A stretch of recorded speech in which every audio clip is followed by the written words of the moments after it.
Bismillahirrahmanirrahim. Assalamualaikum warahmatullahi wabarakatuh. Innal hamdalillah nahmaduhu wa nasta'inuhu wa nastaghfiruh wa na'udzu billahi min shururi anfusina wa min sayyiati a'malina. May yahdihillahu fala mudilla lahu wa may yudlil fala hadiya lahu. Asyhadu an la ilaha illallah wahdahu la syarika lah wa asyhadu anna Muhammadan abduhu wa rasuluh sallallahu alaihi wa ala alihi wa ashabihi wa man tabi'ahum bi ihsan ila yaumiddin. Amma ba'd. Kaum muslimin jamaah salat maghrib rahimani wa rahimakumullah. Alhamdulillah, kita bersyukur kepada Allah Subhanahu wa taala. Kembali di malam hari ini kita dikumpulkan oleh Allah Subhanahu wa taala di masjid ini, tentunya untuk kembali duduk bersama belajar agama, belajar hadis dari hadis Nabi sallallahu alaihi wasallam yang menjadi warisan beliau kepada kita sebagai pedoman hidup dalam beragama, bahkan dalam kehidupan dunia secara umum. Kita masih melanjutkan pelajaran kitab Bulughul Maram min Adillatil Ahkam, kitab yang ditulis oleh Al-Imam Al-Hafidh Ibn Hajar rahimahullahu ta'ala. Di pertemuan yang lalu diminta oleh Pak Haji Rahim untuk menjelaskan siapa ini Al-Hafidh Ibn Hajar. Sebelum kita masuk di hadits pembahasan kita malam ini, maka kita akan sebutkan Al-Hafidh Ibn Hajar. Ini kitab sama dengan kitab ini, hanya saja ini buku yang aslinya dia hanya bukunya Al-Hafidh Ibn Hajar. Kalau ini ada penjelasannya. Makanya ini jilid 3. Kalau ini cuma 1 jilid. Karena kitabnya Al-Hafidh Ibn Hajar, Bulughul Maram, itu 1 jilid saja. Disinilah ditulis biografi singkat dari Al-Imam Al-Hafidh Ibn Hajar rahimahullahu ta'ala. Disebutkan oleh Al-Imam As-Sakhawi. Ini Al-Imam As-Sakhawi, ini adalah murid dari Imam Al-Hafidh Ibn Hajar. Jadi yang menjelaskan biografi Ibn Hajar ini adalah muridnya. Bahkan inilah murid beliau yang paling terkenal, yaitu Al-Imam Al-Hafidh As-Sakhawi. Dia jelaskan di dalam kitab Ad-Daul Lami' li Ahli Al-Qarni Tasi'. Ini judul kitabnya, yang Al-Imam As-Sakhawi menyebutkan biografi gurunya. Kitab Ad-Daul Lami' li Ahli Al-Qarni At-Tasi'. Cahaya yang muncul di Qarn 9. Beliau sebutkan Ibn Hajar, Al-Hafidh Ibn Hajar, beliau punya nama panggilan Abul Fadl. Nama panggilannya Abul Fadl. Abul Fadl itu biasa dipanggil dengan nama itu. Nama aslinya Ahmad. Nama aslinya Ahmad bin Ali nama bapaknya Ali. Bin Muhammad, nama kakeknya Muhammad bin Muhammad. Bapak dari kakeknya namanya juga Muhammad. Bin Ali. Bin Ali ibn Ahmad. Jadi nama beliau itu sama dengan ya nama kakek dari kakeknya. Jadi nama beliau Ahmad bin Ali, Ali nama bapak, bin Muhammad nama kakek, bin Muhammad, bapaknya kakeknya namanya Muhammad. Terus bapak dari bapak kakeknya namanya Ali lagi, terus bin Ahmad. Ya, namanya sama. Beliau disebut lahir di Mesir. Beliau ini Al-Asqalani Al-Misri. Al-Asqalani ini kota di salah satu kota di Mesir. Kemudian beliau pindah di Kairo. Mesir juga di Kairo. Saya kenal sekarang Kairo. Beliau ini lahir di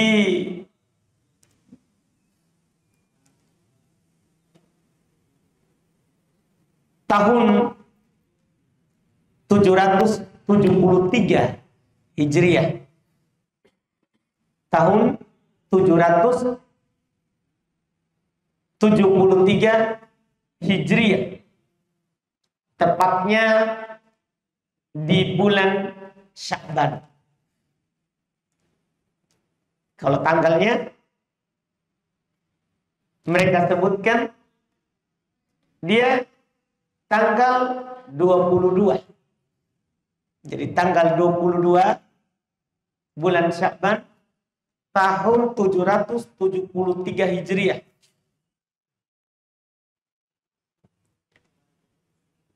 Beliau rahimahullah tumbuh dalam keadaan yatim. Meninggal orang tuanya beliau dari kecil. Waktu belum masih kecil. Beliau dibesarkan oleh orang lain yang diwasiatkan oleh orang tuanya.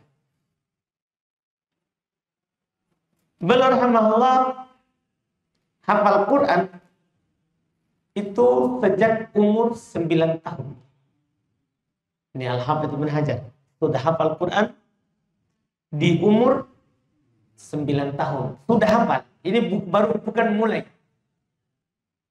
Meninggal orang tuanya, dibesarkan oleh orang lain yang diwasiatkan oleh orang tuanya. Ya.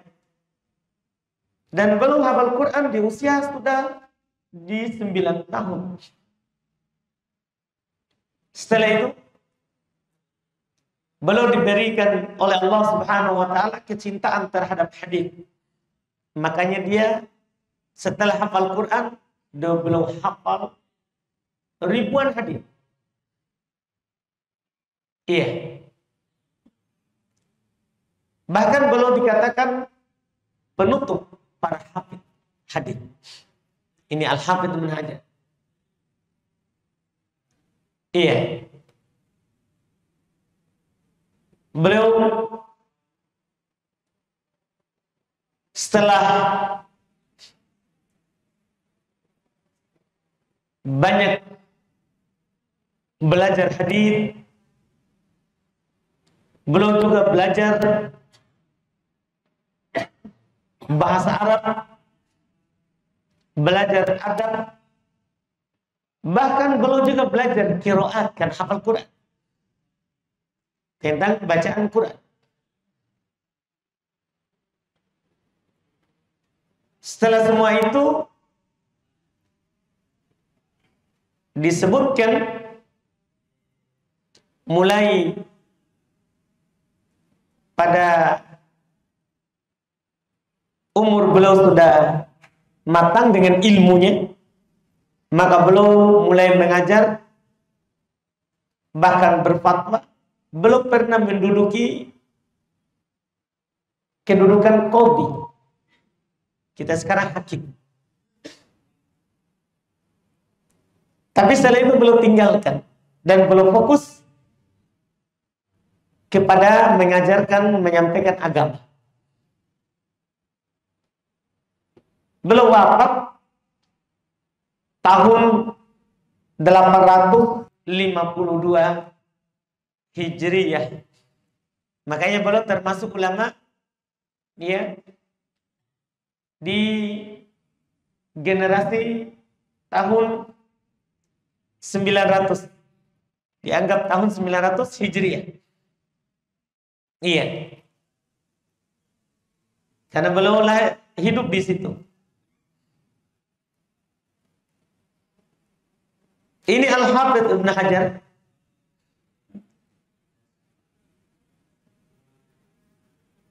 Kalau kita melihat nama bapak, kakek, itu tidak ada yang bernama Hajar. Seperti yang ditanyakan sama Haji Rahim kemarin, ini kan Hajar batu, ibn anak batu. Iya. Maka disebutkan dalam biografi beliau, Hajar ini Pak, itu gelar. Ibn Hajar itu gelar untuk sebagian kakek-kakeknya, bukan namanya. Karena tadi namanya beliau adalah Ahmad. Nama bapaknya Ali, nama kakeknya Muhammad, bapak dari kakeknya namanya Muhammad lagi, kakek dari kakeknya namanya Ali, terus bapak dari kakek-kakeknya itu adalah namanya Ahmad. Jadi tidak ada Ibn Hajar. Cuman Ibn Hajar ini gelar. Seperti kalau orang Arab begitu Pak, gelarnya dikasih. Kadang dikasih sesuai dengan, ya kadang sesuai dengan pekerjaannya. Bahkan ada gelar kadang sesuai dengan ya cacat yang ada pada badannya untuk mengenal. Iya. Ada ulama kita disebut Al-A'raj, si pincang. Iya. Ada dikenal dengan Al-Amash, si buta. Itu namanya gelar. Diberikan untuk dikenal. Ada disebut di antara ulama kita As-Sobuni, karena dia biasa membuat sabun. Sama dengan ini Pak, gelar. Kalau kita kan orang di atas apa namanya, jadi fontol daengnya. Iya. Biasanya dikasih nama seperti itu sebagai gelarnya untuk memperkenalkan. Jadi ini bukan nama bapaknya, bukan nama kakeknya, bukan. Ini gelar dari sebagian ya bapak dari bapaknya. Jadi Ibn Hajar ini adalah gelarnya. Jadi anak batu gelarnya saja. Nama panggilannya. Nama panggilannya. Ini Al-Hafidz Ibn Hajar. Belum sudah hafal Quran dari kecil, hafal hadis sangat banyak. Belum punya tulisan yang sangat banyak sekali. Dan kita tidak heran karena hafalannya banyak. Ada belum tulis buku yang jadi rujukan untuk kita sekarang ini kalau mau mencari hadis. Belum punya tulisan yang berjudul Ithaful Mahram bi Atrafil Asyar. Belum buat kamus untuk hadis 10 kitab. Jadi ada kitab hadis 10. Termasuk Sahih Bukhari, Sahih Muslim. Jadi belum buat ujungnya. Hanya ambil ujungnya, dia kumpulkan di satu kitab. Sehingga kalau kita mau cari hadis, hafal ujungnya, lihat di buku itu, nanti Al-Hafidz Ibn Hajar akan tunjukkan kita ini riwayat siapa dan di mana halamannya. Nomor berapa. Iya. Ini Imam Al-Bukhari saja, berapa isinya. Hadisnya, ditambah Muslim. Itu dia tulis semua ujungnya. Terus, di antara karya beliau yang besar, Syarah Sahih Bukhari. Dia Syarah Sahih Bukhari. Di antara karangan beliau, Ini kitab yang ada di hadapan kita. Bulughul Maram. Ini ditulis dari hafalannya. Tidak lihat buku. Ini Bulughul Maram. Ini ditulis dari hafalan. Tidak lihat buku. Jumlah hadis di dalam kitab Bulughul Maram ini, ya, itu 1566.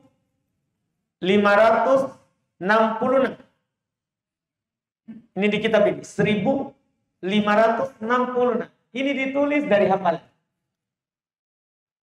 Ditulis dari hafalan. Terus bukan hanya hadisnya. Kadang kita kan hafal tapi hanya hadisnya saja. Ini dengan sahabatnya dan siapa yang meriwayatkannya. Dan kalau riwayatnya salah, dia jelaskan ini salah. Ini tidak terhafal. Dari hafalan. Ini buku 1566. Kita baru di hadits keberapa? Yang kita baca 729. Berarti masih panjang. Iya. Ini kitab ini, kalau seandainya belum hanya punya ini saja, itu sudah cukup. Tapi karangan beliau itu sangat banyak sekali. Ini diantaranya kita sebutkan 3. Kita sebutkan 3. Beliau meninggal di Qahirah. Dan meninggalkan kepada kita banyak murid, banyak ulama, dan banyak tulisan. Seperti tadi yang kami sebutkan, di antara murid beliau yang paling terkenal adalah Al-Imam As-Sakhawi. Rahimahullah. Iya. Dan banyak lagi ulama yang lain yang merupakan murid beliau. Secara madhab fikih beliau Syafi'i. Imam Al-Hafidz Ibnu Hajar madhab fikihnya Syafi'i. Rahimahullah. Sebagaimana keumuman kebanyakan juga orang Mesir. Karena Imam Syafi'i meninggal di Mesir. Beliau tersebar madhabnya, bahkan dianggap pendapat Imam Syafi'i yang kuat adalah yang di Mesir, yang terakhir. Pendapat terakhir. Karena Imam Syafi'i keliling alam. Yang paling terakhirnya di Mesir. Banyak ulama Syafi'i dari Mesir rahimahullah. Ini Al-Hafidz Ibnu Hajar rahimahullah. Jadi Al-Hafidz Ibnu Hajar itu gelar. Iya. Sebagaimana Al-Hafidz gelar beliau penghafal. Iya. Ibnu Hajar itu gelar dari salah seorang dari kakek-kakeknya. Kemudian diletakkan untuk beliau. Dan beliau dikenal dengan itu. Dikenal dengan gelarnya Ibnu Hajar. Tidak dikenal dengan namanya. Bahkan kadang orang berkata qala Hafidz Ibnu Hajar. Karena juga ada yang berkata qala Ibnu Hajar. Padahal namanya Ahmad. Nama beliau adalah Ahmad. Nama panggilan asalnya adalah Abul Fadl. Gelarnya Ibnu Hajar. Al-Hafidz Ibnu Hajar. Jadi lebih terkenal dengan gelarnya. Lebih terkenal dengan gelarnya. Ini terkait dengan nama dan karya dari Al-Hafidz Ibnu Hajar serta beliau lahir kapan dan meninggal kapan. Ini secara singkat saja. Adapun terkait dengan keilmuannya tentunya tidak diragukan lagi karena ditunjukkan oleh buku-buku yang beliau tulis. Buku-buku yang beliau tulis yang sangat banyak sekali. Yang sangat banyak sekali. Dan rata-rata yang beliau tulis adalah menjadi rujukan. Menjadi rujukan di dalam bidangnya. Karena beliau adalah di samping penghafal hadis, beliau juga adalah penghafal rawi hadis. Penghafal rawi hadis. Belum punya kitab khusus menjelaskan nama-nama perawi hadis. Lahir di mana, siapa gurunya, apa kedudukannya. Ini rawi kuat atau tidak kuat. Itu dia yang beliau yang menjelaskan. Al-Hafidz Ibnu Hajar. Dari buku beliau lah kita dapat ini rawi sayyul hafal, ini rawi jelek hafalannya. Itu berdasarkan penelitiannya karena dia hafal banyak hadis. Bayangkan dia buat buku ujung hadis yang 10 kitab. Yang mana setiap kitab itu ribuan hadis. Belum ambil ujungnya dan belum kumpulkan di satu kitab. Jadi tentunya semua rawinya belum lewati dan belum teliti.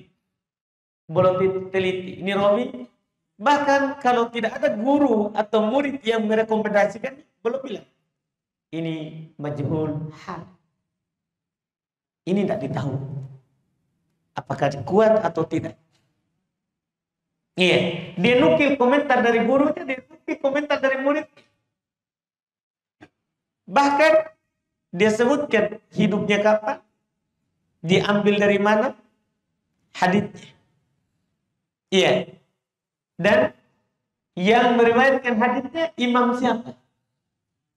Ada di ini rawinya siapa? Apakah Bukhari? Belum jelaskan. Ini rawinya Bukhari. Ini rawinya Muslim. Ini rawinya ini. Dia tidak meriwayatkan kecuali dari sini. Jadi dia jelaskan. Itu. Jadi di samping ilmu tentang lafaz hadis, belum juga punya ilmu yang sangat kuat yang menjadi rujukan untuk kita masa ini terkait dengan rijal al-isnad, perawi sanad hadis. Orang-orang yang berada dalam sanad hadis. Ini makanya kalau Al-Hafidz Ibnu Hajar berkomentar itu dianggap dan dipegang. Seperti dalam Bulughul Maram ini kadang belum sebutkan hadis tapi belum jelaskan itu dhaif. Kadang belum bilang gua rumah ini tidak dihafal. Tidak terjaga. Nah, itu ucapan itu berdasarkan penelitian yang panjang, makanya dipakai.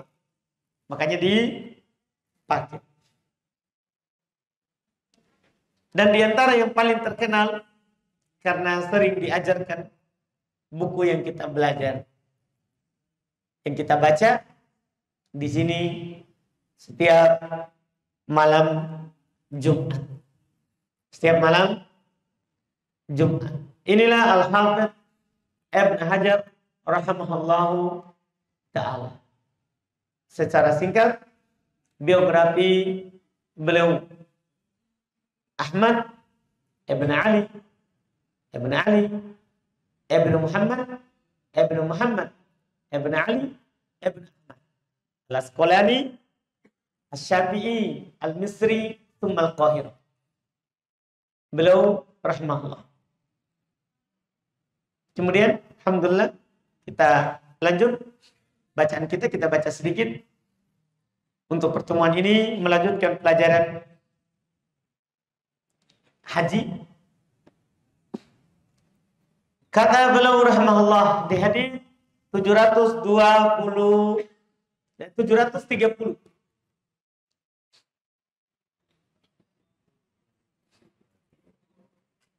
Kata beliau, atau sudah itu kemarin ya? 730. Yang an Ibnu Abbas annahu yuqabbilul hajar aswad wa yasjudu alaihi. Belum mencium hajar aswad, belum. Baik. Kata beliau, wa an Ibnu Abbas radhiyallahu taala anhuma annahu kana yuqabbilul hajar al-aswad wa yasjudu alaihi. Kata beliau dari Ibnu Abbas radhiyallahu taala anhu bahwasanya belum mencium Hajar Aswad dan belum letakkan jidatnya di Hajar Aswad. Kata beliau rawahul Baihaqi marfu'. Lihat ketajamannya. Diriwayatkan oleh Imam Al-Baihaqi secara marfu', maksudnya sampai kepada Nabi. Ini rawahul Hakim marfu'. Diriwayatkan oleh Al-Hakim secara marfu' sampai kepada Nabi. Wal Baihaqi mauqufa. Tapi dalam riwayat Imam Al-Baihaqi secara mauquf. Mauquf maksudnya tidak sampai ke Nabi, hanya sampai kepada Ibnu Abbas. Jadi beliau terangkan, ini bukan ucapan Nabi. Ada yang mengucapkan, menyandarkan ini ucapan dari ucapan Nabi. Nabi yang melakukannya dari Al-Hakim, tapi Al-Baihaqi mengatakan mauquf. Dan yang benarnya ini dari perbuatan Ibnu Abbas. Bukan dari perbuatan Nabi Sallallahu Alaihi Wasallam. Hadis ini beliau sebutkan. Ya, perbuatan dari Ibn Abbas untuk menjelaskan bahwa orang yang tawaf sunnah baginya untuk mencium Hajar Aswad kalau memungkinkan. Untuk mencium Hajar Aswad kalau memungkinkan. Walaupun ini dari perbuatan Ibn Abbas, ya, tapi telah dinukil. Kalau di sini kan dinukil dari perbuatan Ibn Abbas, tapi telah sah dari Umar bin Khattab. Beliau berkata, "Inni la'alamu annaki hajar." Saya tahu kamu ini adalah batu. La tadur wa la tanfa. Tidak bisa memberikan mudarat, tidak bisa memberikan manfaat. Lau anni ra'aitu Rasulullah sallallahu alaihi wasallam qabbaltu ma qabbaltu. Iya. Lau anni ra'aitu Rasulullah sallallahu alaihi wasallam qabbalaki ma qabbaltuki. Dia bilang, seandainya saya tidak melihat Rasulullah menciummu, maka saya tidak akan menciummu. Artinya, Umar menukil bahwa beliau cium Hajar Aswad karena dinukil Nabi menciumnya. Beliau lihat. Ini penukilan yang sah. Dari sini, bahwa mencium Hajar Aswad itu sunnah dari sunnah Nabi kalau memungkinkan. Ini kalau memungkinkan. Dan kalau tidak memungkinkan, sulit, ya, maka tidak mengapa. Cukup kita berisyarat kepadanya. Di awal tawaf mengucapkan bismillah, Allahu Akbar. Iya. Ini hal yang dianjurkan bagi yang tidak mampu untuk mendekat. Mencium Hajar Aswad. Iya, apakah di saat haji ataupun di saat umrah. Kemudian berikutnya kata beliau, wa anhu, dan darinya juga itu Ibn Abbas radhiyallahu taala qala amarahum an-nabi sallallahu alaihi wasallam ayyarmulu thalathata ashwatin wa yamshu arba' ma baina ruknain muttafaqun.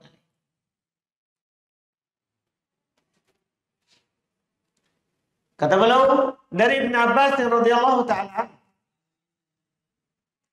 beliau berkata Nabi sallallahu alaihi wasallam memerintahkan para sahabat untuk melakukan romel, berjalan cepat, atau orang bilang berlari kecil di 3 putaran pertama ketika tawaf, dan berjalan biasa di 4 sisanya.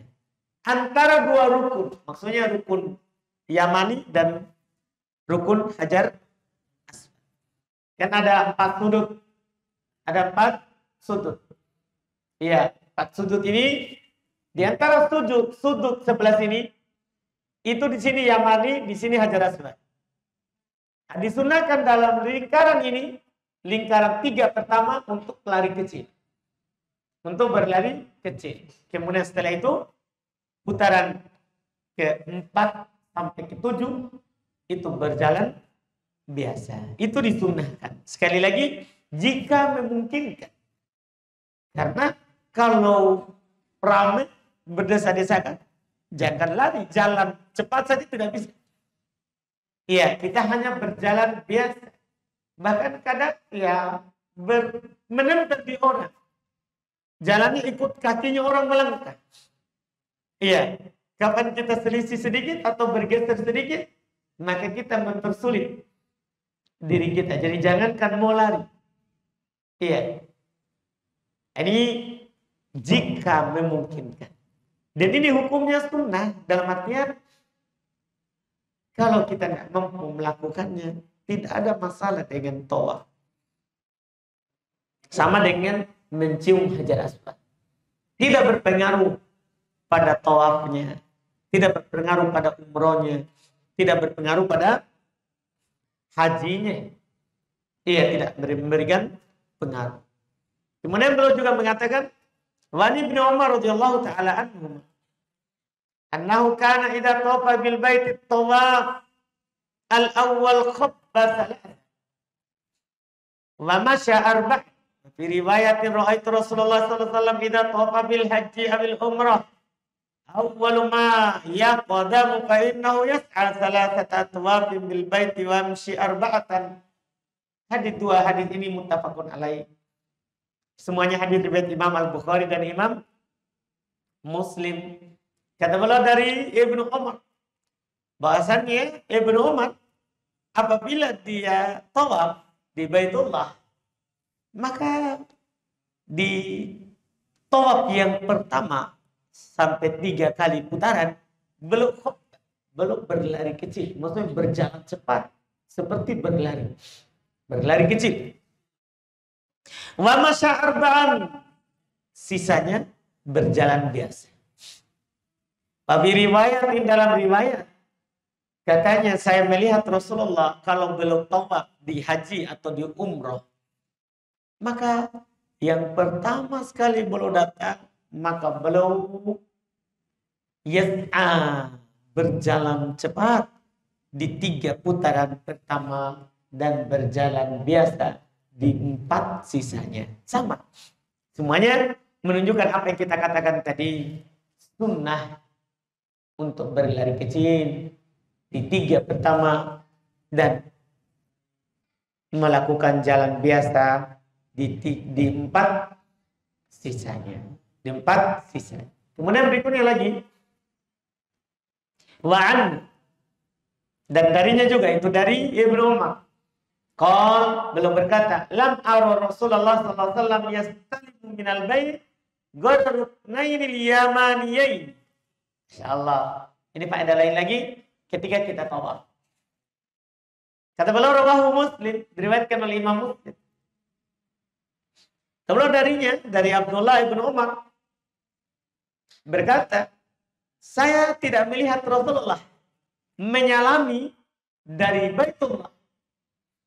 Saya tidak melihat Rasulullah menyalami, menyentuh Baitullah. Ghairu ruknain yamaniyain, kecuali 2 rukun yang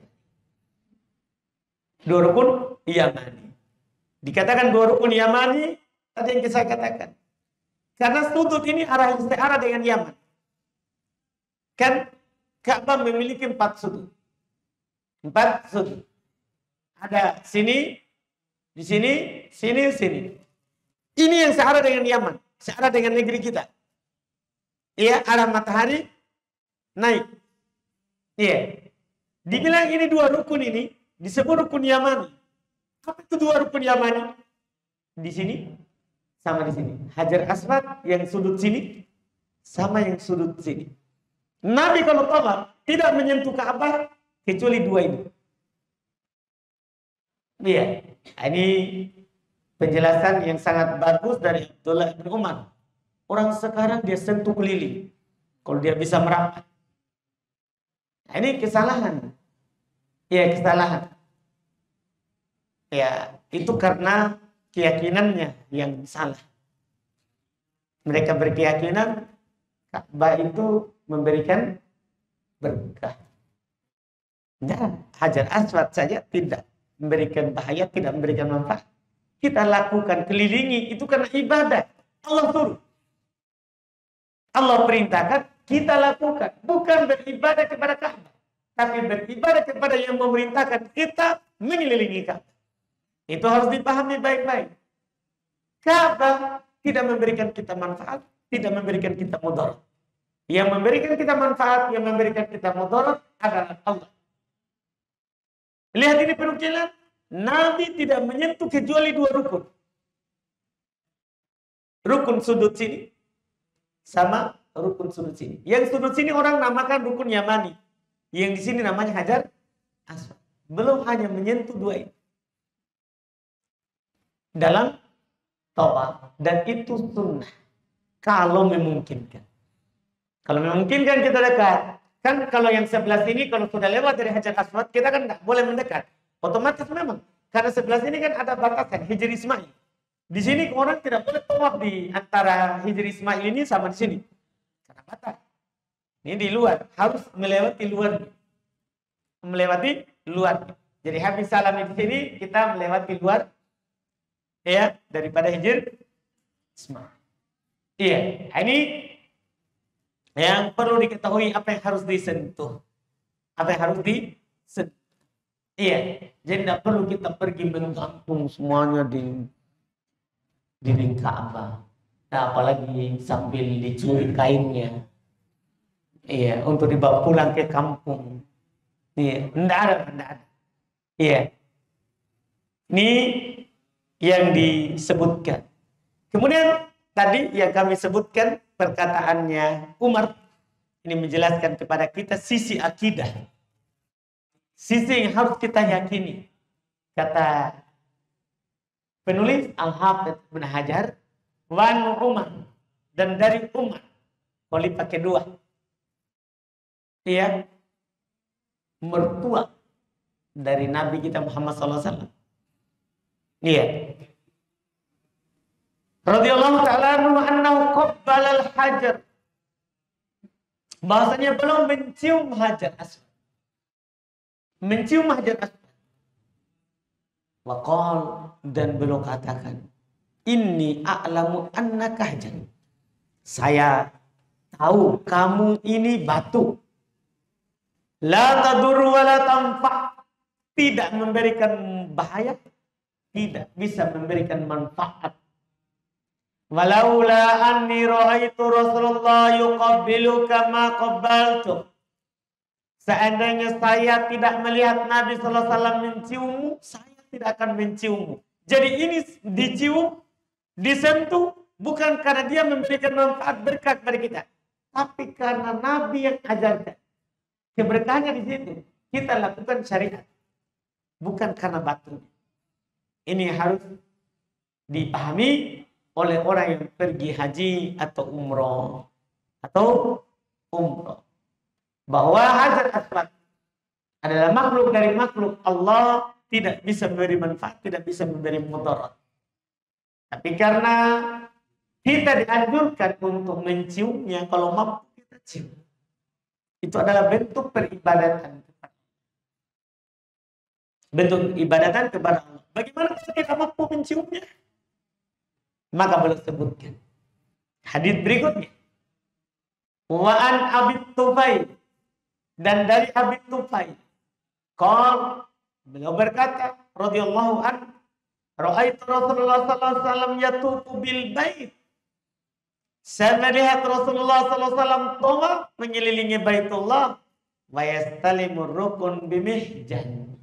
Beliau menyentuh Hajar Aswad dengan tongkat. Ini kalau tidak bisa mencium, jangan dipaksa cium.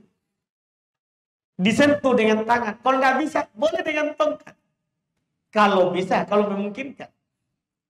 Kalau memungkinkan.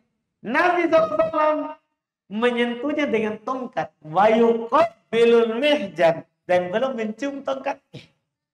Jadi sentuh dengan, boleh dicium Hajar Aswad. Boleh sentuh dengan tangan, cium tangan. Boleh sentuh dengan tongkat, cium tongkat. Dan kalau tidak disentuh, cukup berisyarat, tidak dicium. Tidak dicium. Ini tingkatan dalam hal yang terkait dengan Hajar Aswad ketika kita tawaf. Boleh dicium kalau bisa. Kalau tidak bisa, disentuh dengan tangan dan cium tangan. Kalau tidak bisa, sentuh dengan tongkat dan dicium tongkatnya. Kalau tidak bisa, cukup berisyarat saja. Cukup berisyarat saja. Dan tidak perlu cium tangan. Dan tidak perlu cium. Karena kita tidak sentuh gimana cara cium tangan. Kita tidak sentuh. Kita tidak menyentuhnya. Ini kata beliau. Terus, berikutnya lagi. Satu lagi. Satu hadis lagi, pendek saja. Terkait juga dengan tawaf. Kata beliau, wa an Ya'la ibn Umayyah. Dari Ya'la ibn Umayyah radhiyallahu ta'ala anhu. Qala tawafa Rasulullah sallallahu alaihi wasallam muttabi'an bi burdin akhdar. Rawahul khamsah illa Nasa'i wa sahih Tirmidzi. Ini hadis diriwayatkan oleh Imam 5 kecuali Imam An-Nasa'i. Berarti Imam Ahmad, Abu Dawud, At-Tirmidzi, Ibnu Majah, itu maksudnya. Iya. Dan disahihkan oleh Imam Tirmidzi dan betul hadisnya sahih. Beliau berkata dari Ya'la ibn Umayyah, sahabat Nabi sallallahu alaihi wasallam radhiyallahu ta'ala Ya'la. Iya, bagus juga namanya. Jarang orang pakai nama. Ya'la ibn Umayyah. Beliau berkata Rasulullah sallallahu alaihi wasallam tawaf dalam keadaan muttabi'ah. Muttabi'ah yang pernah saya sebutkan. Yang kain di bawah sini, kemudian ujungnya di sini, di bahu. Yaitu kelihatan bahu kanan. Itu namanya muttabi'ah. Nabi kalau tawaf seperti itu. Ya kalau kita mulai tawaf, sunnah. Kain itu dijadikan menyilang. Lihat, di bawah tengah kain di sini, di bawah ketiak kanan, kemudian dilempar di sini, di punggung kiri, di pundak kiri. Iya, kelihatan pundak kanan. Ini sunnah dalam tawaf. Biburdin akdor, dengan burda, ya, selempang atau apa namanya sih, selendang yang berwarna akdor, warna apa akdor? Hijau. Ini menunjukkan tidak harus putih. Sekarang orang semua putih, berperempuan. Ini masalah. Iya.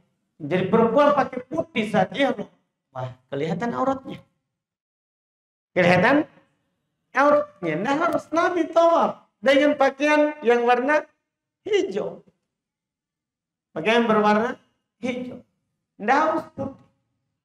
Iya, tidak harus yang berwarna putih. Yang penting pakaiannya itu sarung dan ridha.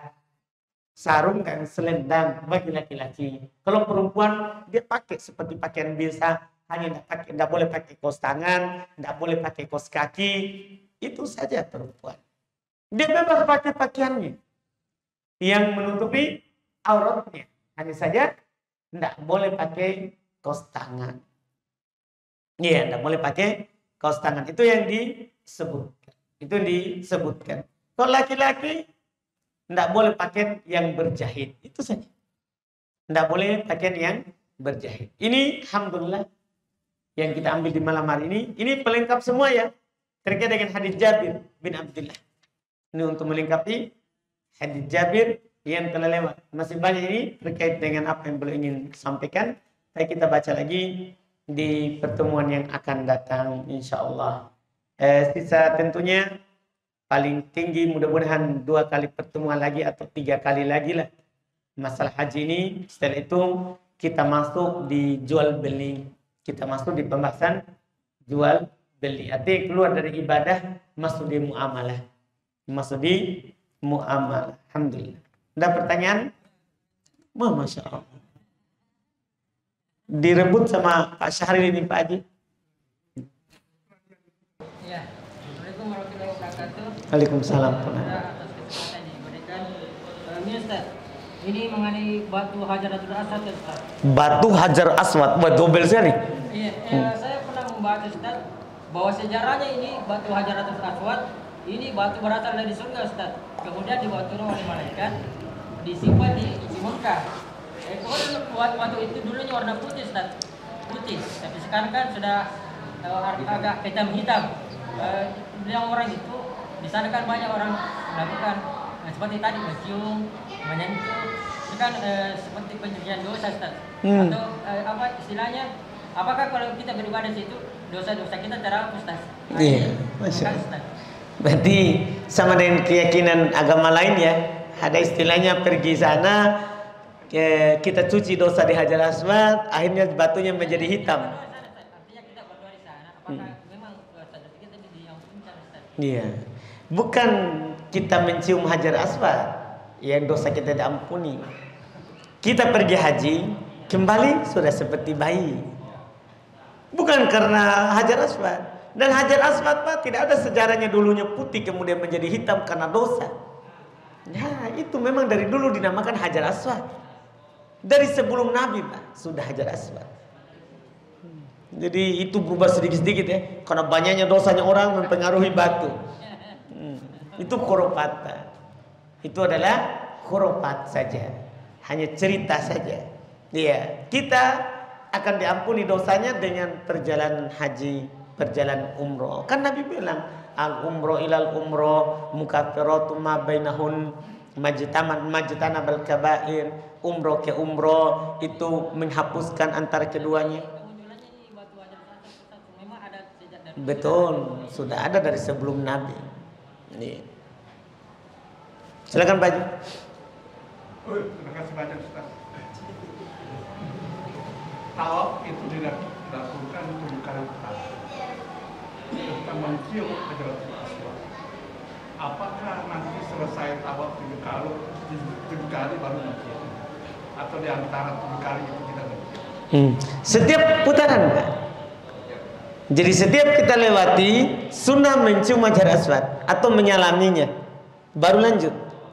Atau berisyarat kepadanya baru lanjut. Setiap kali Pak. Bahkan ditambah lagi yang terakhir setelah sholat 2 rakaat di belakang makom Ibrahim. Sunnah kita kembali, tapi kan sekarang susah. Kita sudah sholat di belakang, untuk maju lagi ke sini, wah, perlu perjuangan. Jadi bisa kita. Ketika selesai putaran,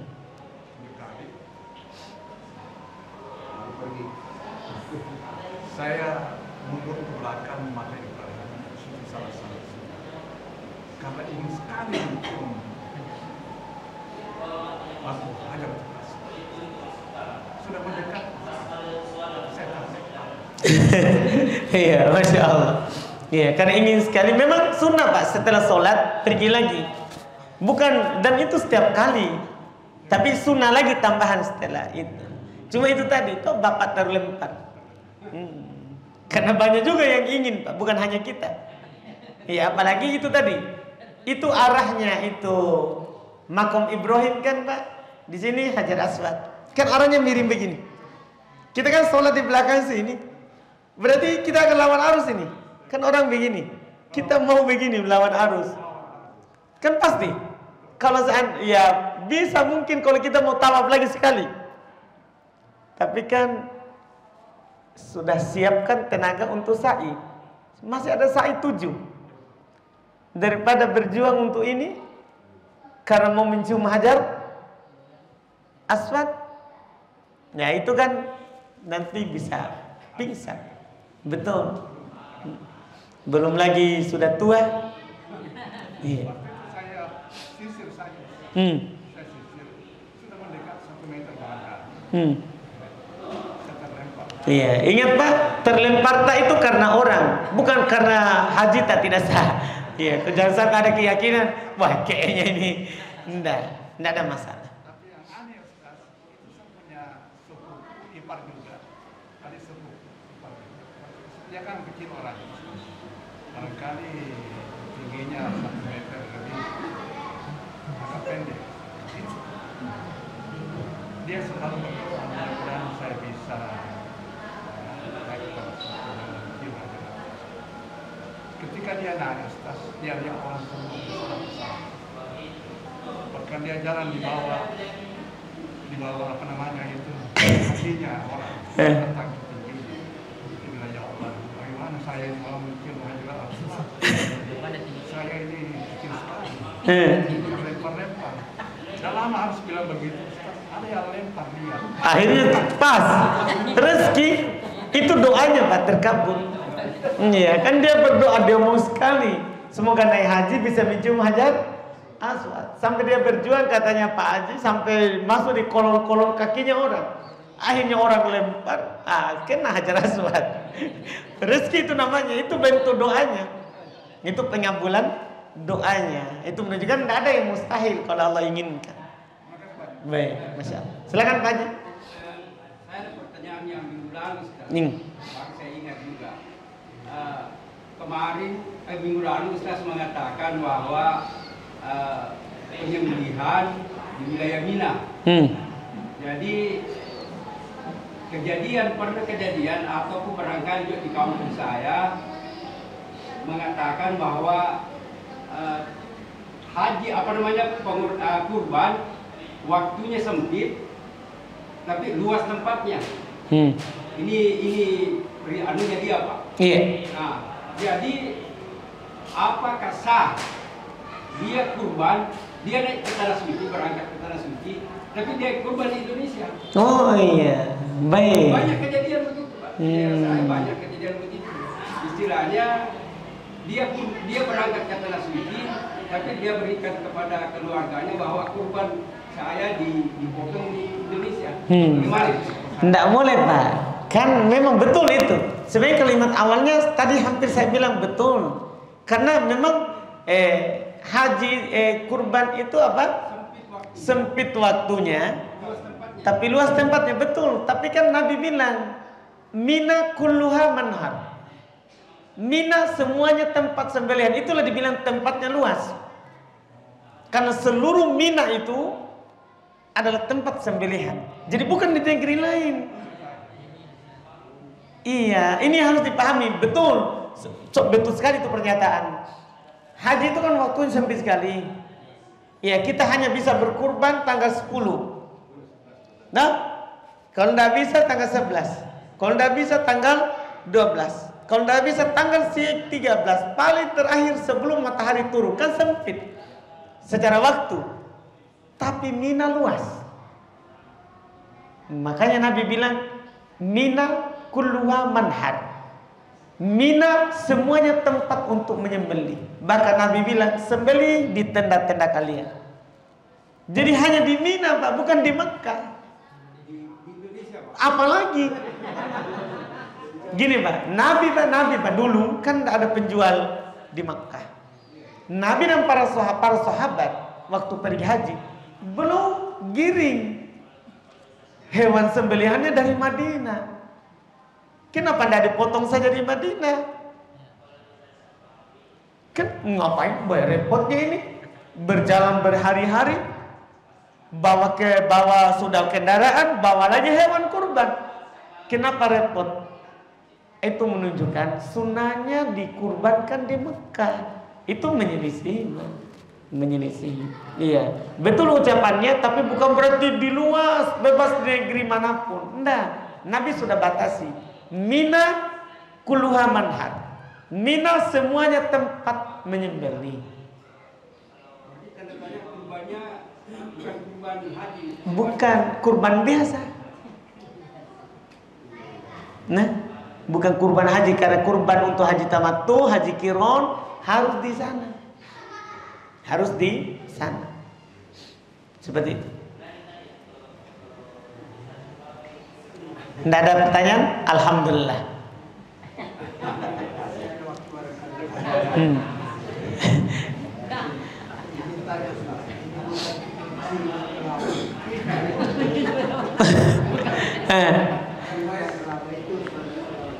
Alhamdulillah. Jadi pertanyaan Bapak sekarang tidak terkait dengan mencium, tidak terkait dengan meraba. Alhamdulillah. Nah,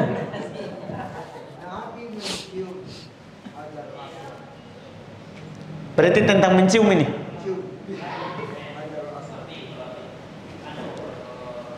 Tidak memberi makan, tapi mungkin ada satu hikmah yang tersembunyi yang Nabi utarakan kepada sahabat atau kepada siapa saja sehingga dia mencium. Betul. Hikmah yang hakiki. Penjelasan. Iya, hikmahnya Pak ta'abbudiyah, penghambaan. Itu hikmahnya. Disebutkan hikmahnya adalah ta'abbudiyah, penghambaan murni. Murni penghambaan. Jadi kan gini Pak, hikmah itu kadang disebutkan hikmahnya. Misalnya kalau kita sedekah, maka hikmahnya akan berkembang hartanya. Itu hikmahnya kan Pak. Kalau kita zakat akan disucikan orang yang berzakat. Itu namanya hikmahnya. Disebutkan. Dan kalau tidak ada disebutkan Pak, namanya hikmah ta'abbudiyah. Hikmahnya kita menghambakan diri kepada Allah. Itu yang disebut Pak. Jadi itu hikmahnya itu. Iya. Penutup. Mungkin ada buku karya agung dari Hajar selain memahami yang relevan dengan kita ini yang katakanlah awam. Cocok untuk kita baca sebagai literatur untuk tajam seperti ini. Ada Pak, tadi itu yang saya sebutkan sudah diterjemah Fathul Bari, tapi berjilid-jilid. Iya, dia nggak tahu kalau terjemahannya. Pasti kalau terjemahkan lebih tebal daripada Arab. Dia Arabnya lebih dari 10 jilid. Itu yang bagus Pak, karena pertama hadis yang belum sebutkan kita tidak perlu lagi bilang sahih atau dhaif, karena sahih Bukhari. Beda kalau ini kan campur Pak, disebutkan campur. Ada Bukhari, ada Muslim, ada Abu Daud, Ahmad, An-Nasai, Ibnu Majah, Tirmidzi. Kalau sahih Bukhari hanya sahih saja. Itu hanya saja itu tadi. Ya kalau kita bisa sisipkan uang ke situ, ya bisa, alhamdulillah. Baik. Alhamdulillah. Kita cukupkan. Subhanallah hamdik. Asyhadu an la ilaha illa anta astaghfiruka wa atubu ilaik. Alhamdulillah. Assalamualaikum warahmatullahi wabarakatuh.